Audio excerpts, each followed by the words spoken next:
दोस्तों, आपने एक मुहावरा सुना होगा, भीगी बिल्ली बनना। इस मुहावरे का अर्थ है डर जाना या अपने से अधिक दबंग व्यक्ति को देखकर उस दबंग व्यक्ति से दब जाना। ये मुहावरा बिल्ली को लेकर इसलिए बनाया गया क्योंकि बिल्ली को पानी में भीगना बिल्कुल भी पसंद नहीं है। यदि आप बिल्ली के ऊपर पानी डालोगे तो वो तुरंत भाग खड़ी होगी। अमूमन गर्मियों के मौसम में कुत्ते पानी में पड़े रहना पसंद करते हैं। कई बार यदि गर्मी ज़्यादा ही हुई तो कुत्ते शराबियों की भांति नाले में भी लैंड हो जाते हैं, किंतु बिल्ली ऐसा नहीं करती। चाहे कितनी भी गर्मी क्यों ना हो, ये अपने शरीर को पानी में भीगने से बचाती है। भले ही कुछ लोग अपनी पालतू बिल्लियों को पानी से नहला देते हो, किंतु सच तो यही है कि बिल्लियां नहाना तक पसंद नहीं करती, बल्कि ये खुद के शरीर को अपनी जीभ से चाट चाट कर ही साफ कर देती हैं। पानी से बचे रहने की बिल्ली की आदत के पीछे का कारण जानकार बतलाते हैं कि बिल्ली की उत्पत्ति ऐसे स्थानों पर हुई होगी जहां सूखा रेगिस्तानी इलाका रहा होगा। इसलिए शुरुआत से ही पानी से दूरी बने रहने के कारण बिल्लियों ने पानी से सिर्फ पीने भर की ही दोस्ती रखी, नहाने आदि की नहीं। वहीं कुछ जीव विज्ञानी ये भी बतलाते हैं कि बिल्ली के शरीर में मौजूद बाल कुत्तों की तुलना में काफी महीन और घने होते हैं और ये बाल एक बार भीगने के बाद जल्दी से सूखते नहीं हैं, जिस वजह से बिल्ली को ठंड लगती रहती है और बिल्लियां ठंड लगने से बड़ी जल्दी न्यूमोनिया आदि का भी शिकार हो जाती हैं। यानी पानी से दूर रहने में ही बिल्लियों की भलाई है। न सिर्फ घरेलू बिल्लियां बल्कि बड़ी जंगली बिल्लियां भी पानी को ज्यादा पसंद नहीं करती। शेर, चीते, तेंदुए आदि भी यदि जरूरी ना हो तो पानी में नहीं घुसते, किंतु जीवन हर दम अलग माहौल के अनुसार ढलते हुए नई दिशाएं तलाशता रहता है। हमारी पृथ्वी पर दो बड़ी बिल्लियां ऐसी भी पाई जाती हैं जिन्हें पानी से कोई परहेज नहीं है, बल्कि ये बिल्लियां तो पानी को हद से ज्यादा पसंद करती हैं। ये दो जंगली बिल्लियां बाघ और जैगुआर के नाम से जानी जाती हैं। आपने ऐसे कई सारे वीडियो देखे होंगे जिनमें बाघ या जैगुआर न सिर्फ पानी में शिकार कर रहे हैं बल्कि पानी में बड़े मजे से खेल भी रहे हैं। ऐसे में ये सोचने वाली बात है कि जहां एक और अधिकतर बिल्ली पानी से दूर रहती है, वहीं भला बाघ और जैगुआर ने पानी से दोस्ती कैसे कर ली। इस बाबत जीव विज्ञान से जुड़े शोध बताते हैं कि बाघ और जैगुआर नामक इन दोनों ही जीवों की उत्पत्ति वहां हुई ही नहीं जहां ये आज रहते हैं। यदि पहले हम जैगुआर की बात करें तो इस खूबसूरत शिकारी के सबसे प्राचीन जीवाश्म नॉर्थ अमेरिका में मिलते रहे हैं। जैगुआर किसी समय यहाँ के ठंडे इलाके में निवास करता था, किंतु उस समय नॉर्थ और साउथ अमेरिका नामक दोनों ही महाद्वीप पूरी तरह से एक दूसरे से चिपके हुए थे। इसलिए इन दोनों महाद्वीपों के मध्य में जीवों का आना जाना चलता रहता था। नॉर्थ अमेरिका में बड़ी बिल्लियों की कई प्रजातियां होने के कारण यहाँ शिकार और भोजन की काफी कमी थी। इसलिए जैगुआर साउथ अमेरिका के गर्म मौसम में ही खुद को ढालने लगे। साउथ अमेरिका में जैगुआर से अधिक शक्तिशाली शिकारी कोई दूसरा नहीं था, इसलिए इन्हें यहाँ भोजन की कोई कमी नहीं होती थी। जैगुआर ने गर्म माहौल में खुद को ढालने के लिए ही पानी से दोस्ती कर ली। अधिक समय पानी में बिताकर ही ये शिकारी खुद के शरीर को ठंडा रखना सीख गया। दूसरी ओर बाघों की उत्पत्ति भी उत्तरी पश्चिमी चीन के ठंडे इलाके में हुई मानी जाती है। दुनिया में बाघों की सबसे बड़ी नस्ल आज भी रूस के साइबेरिया की भयंकर ठंड में ही निवास कर रही है। ठंड में विकसित हुए ये बाघ जब भारत जैसे गर्म देशों की ओर आए तो उन्होंने भी जैगुआर की ही भांति अपने शरीर को ठंडा रखने के लिए पानी को एक बेहतरीन ठिकाना बना लिया। दोस्तों, जैगुआर के बारे में मत है कि ये करीब आधा घंटे तक अपनी सांस रोककर पानी के अंदर गोता लगाए रह सकता है और ये पानी में पिरान्हा जैसी खतरनाक मछलियों के साथ साथ काईमैन का भी शिकार करता है। काईमैन एक छोटे आकार का मगरमच्छ है जो जैगुआर के रहने के ठिकानों पर यानी अमेज़न के जंगलों में पाया जाता है। जहां शेर तक मगरमच्छों को देखकर पीछे हट जाते हैं, वहीं जैगुआर द्वारा पानी में घुसकर मगरमच्छ को मार डालना वाकई अद्भुत साहस का काम कहा जा सकता है।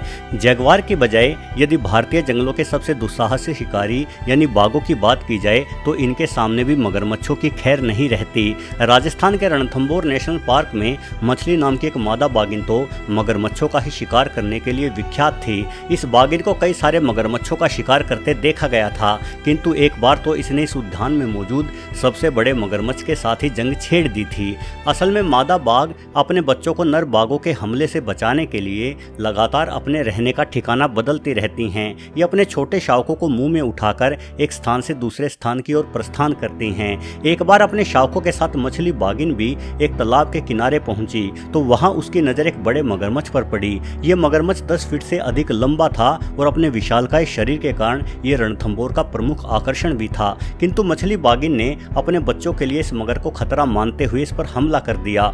दोनों जीवों के बीच जबरदस्त टक्कर हुई और इस लड़ाई में मछली बाघिन को अपने 2 दांत भी गंवाने पड़े।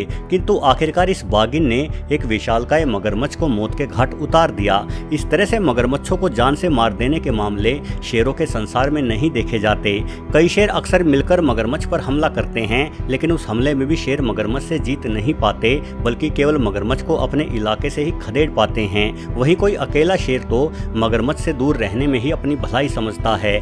जैगुआर और बाघ मगरमच्छ से इसलिए जीत पाते हैं क्योंकि ये पानी के अंदर हमला करने में बेहद माहिर हैं। भले ही जमीन पर बाघ और शेर की लड़ाई में कोई भी विजेता बने, किंतु मेरा दावा है यदि किसी शेर और बाघ का मुकाबला पानी के भीतर करा दिया जाए तो शायद ही शेर बाघ के सामने 5 मिनट से ज्यादा टिक पाएगा। बाघ पानी में गोता लगाकर तुरंत शेर का पेट फाड़ते हुए उसे मौत की नींद सुला देगा। दोस्तों, सिर्फ पानी में अधिक देर रहने की काबिलियत से ही किसी मगरमच्छ को नहीं हराया जा सकता, क्योंकि मगरमच्छ एक जबरदस्त प्रतिद्वंदी है। यदि आप मगरमच्छ की ऊपरी त्वचा का अध्ययन करोगे तो ये त्वचा कमाल की सख्त और मजबूत होती है। जब मगरमच्छ पानी में विल्डबीस्ट या जेबरों का शिकार करते हैं तो उनके खुरों के जबरदस्त वार भी इनकी मजबूत त्वचा पर काम नहीं करते, जबकि जेबरों या विल्डबीस्ट के खुरों का एक ही वार इतना मजबूत होता है कि यह आसानी से किसी शेर की हड्डी भी तोड़ सकता है। वास्तव में मगरमच्छों की ऊपरी त्वचा इतनी मजबूत होती है कि यह त्वचा एक छोटे रिवॉल्वर की गोली को भी संभाल सकती है, या फिर शायद उससे भी ज्यादा। म्यांमार के रामरी आइलैंड की वो घटना आपने जरूर सुनी होगी जिसमें मगरमच्छों ने इस आइलैंड पर फंसे 1000 जापानी सैनिकों को मार खाया था। हाथों में बेहतरीन ऑटोमेटिक हथियार होने के बावजूद ये सैनिक मगरमच्छों का कुछ नहीं बिगाड़ पाए। लेकिन एक बाघ जानता है कि मगरमच्छ का कमजोर हिस्सा कौन सा है। शेरों की बाइट फोर्स जहां मात्र 650 psi होती है, वहीं किसी बाघ के पास शेर के मुकाबले करीब 2 गुनी बाइट फोर्स है। साथ ही इनके काटने वाले दांत भी बिल्ली प्रजाति में सबसे बड़े होते हैं। इन दांतों और शक्तिशाली जबड़ों से बाघ जोरदार दबाव सीधे मगरमच्छ की गर्दन और खोपड़ी वाले हिस्से में डालकर मगरमच्छ को मार डालता है। वहीं दूसरी ओर एक जैगुआर भी यही तकनीक अपनाता है। जैगुआर की बाइट फोर्स 1500 psi होती है, जो सभी बिल्लियों में सबसे ज्यादा मानी जाती है। वैसे पानी में रहने की आदत ने बाघ और जैगुआर को एक और मामले में अन्य बिल्लियों से भिन्न कर दिया है। दिन के समय खुद को पानी से ठंडा रखने वाले ये दोनों ही शिकारी अपने 90% शिकार रात के समय ही करना पसंद करते हैं। इसके उलट शेर और तेंदुए रात और दिन में करीब करीब बराबर ही शिकार करते हैं। वहीं चीता तो केवल दिन में ही शिकार करते देखा जाता है। एक अध्ययन के अनुसार किसी बाघ के दिन में शिकार करने के मात्र 5% प्रयास ही सफल होते हैं। वहीं रात्रि के समय सफलता का प्रतिशत करीब 30 से 35% हो जाता है। रात के समय तापमान गिर जाने के कारण बाघों को पानी में घुसे रहने की आवश्यकता नहीं पड़ती। साथ ही रात के समय किसी इंसान की तुलना में 6 गुना अधिक साफ भी देख सकते हैं। शायद इसलिए कहा जाता है कि यदि कभी आप जंगल में फंस जाए तो केवल दिन के समय ही आगे बढ़ें और रात होते ही कहीं सुरक्षित स्थान पर छुपकर बैठ जाएं। दोस्तों, कुल मिलाकर भले ही बाघ और जैगुआरों का एवोल्यूशन अलग अलग इलाकों में हुआ हो और ये दोनों ही जानवर वर्तमान में भी एक दूसरे से हजारों किलोमीटर दूर रहते हों, किंतु दूरी होने के बावजूद भी इनका अतीत समान परिस्थितियों में गुजरा है। इसलिए दोनों ही शिकारी जानवर कई मामलों में एक जैसा ही व्यवहार रखते हैं। वीडियो देखने के लिए आपका बहुत बहुत धन्यवाद।